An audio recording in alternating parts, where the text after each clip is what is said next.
O que são as zonas de privilégio ferroviário?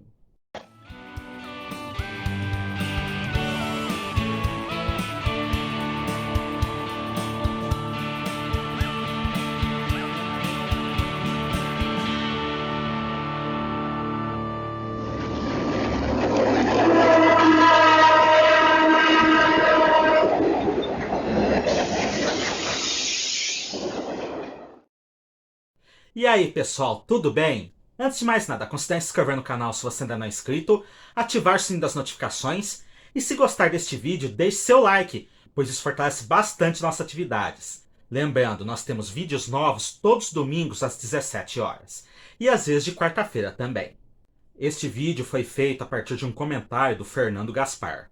Uma das maiores desvantagens das ferrovias em relação aos outros meios de transporte é o alto custo de implantação e a impossibilidade de utilizá-la antes da conclusão das obras, permitindo gerar dinheiro para pagar as dívidas contraídas durante a construção. Na navegação, o rio já está lá e nem sempre é necessário fazer obras para torná-lo navegável, ou seja, é só colocar o barco e ele já sai navegando. Numa rodovia, assim que se abre a estrada de chão, os carros e caminhões já podem começar a trafegar, embora o custo de manutenção fique mais caro com o decorrer do tempo. Já a ferrovia precisa de uma preparação maior do terreno, com mais aterros, pontes, túneis, e os trens só podem começar a trafegar quando os trilhos já estão implantados. Sendo assim, a empresa que planeja construir uma ferrovia, seja pública ou privada, precisa ter garantido que terá passageiros e cargas para transportar. Essa é uma preocupação que existe desde o início da implantação das estradas de ferro. E uma das formas de garantir que haja cargas e passageiros é impedir que mais de uma ferrovia seja construída interligando os mesmos lugares. Por exemplo, se existe uma mina de ferro na cidade A que vai transportar 1.000 toneladas para uma siderúrgica na cidade B, uma única ferrovia neste trajeto vai ser utilizada para transportar as 1.000 toneladas, mesmo que 4 empresas diferentes trafeguem pelos trilhos. Agora, se essas 4 empresas decidem construir 4 ferrovias diferentes entre a mina de ferro na cidade A com a siderúrgica da cidade B, cada ferrovia vai transportar apenas 250 toneladas. Ou seja, no total será menos lucro para cada empresa, já que todas terão maiores gastos em manter trilhos, dormentes, lastro, estações, etc. Isso ocorreu, por exemplo, na Argentina e nos Estados Unidos, onde várias empresas construíam linhas praticamente paralelas ligando as mesmas cidades. A ligação Nova York-Chicago nas terras do Tio Sam chegou a ter 11 ferrovias diferentes ligando ambas as cidades, enquanto que na Argentina haviam ferrovias paralelas distanciadas cerca de 10 quilômetros uma com a outra, principalmente fazendo a ligação entre Buenos Aires e a região de Mendoza. Uma forma de impedir essa concorrência, muitas vezes até predatória entre empresas, é a chamada zona de privilégios. Nesse sistema, a empresa recebe a concessão para construir uma ferrovia, tendo uma garantia de uma faixa de terreno cuja largura variava entre 3 e 15 quilômetros de cada lado dos trilhos, onde nenhuma outra empresa poderia construir linhas e estações sem a autorização da ferrovia que recebeu tal concessão. Com isso, a empresa que recebesse uma concessão com garantia de privilégios tinha praticamente garantido o monopólio de cargas e passageiros dentro de sua área. Além disso, o governo poderia outorgar outros benefícios junto com a zona de privilégios, como o direito de explorar todos os metais preciosos encontrados durante as obras, ou promover a venda e racionalização das terras para fazendeiros, ou mesmo a fundação de vilas e cidades dentro da área da zona de privilégios. Ou seja, receber uma concessão com zona de privilégios é um excelente negócio para a empresa, embora não para a livre concorrência. As zonas de privilégio não são uma exclusividade brasileira. Mesmo nos Estados Unidos, elas começaram a ser utilizadas para regrar a construção de ferrovias, embora com regras mais flexíveis. Em nosso país, as zonas de privilégio se tornaram um requisito-chave para a construção de nossas primeiras ferrovias, embora outras questões também estivessem ligadas. O Brasil sempre foi um país pobre de reservas monetárias. E, durante o século XIX, o que havia disponível acabou ligado ao infame mercado escravo.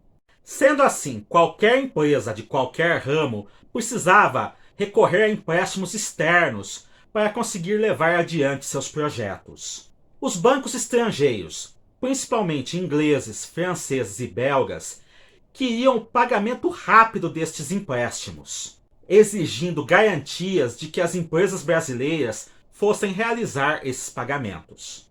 No caso das ferrovias, algumas dessas garantias incluíam parte das ações das empresas, um ressarcimento por parte do governo de uma parte dos valores investidos e as zonas de privilégio, garantindo mercado produtor e consumidor para cargas.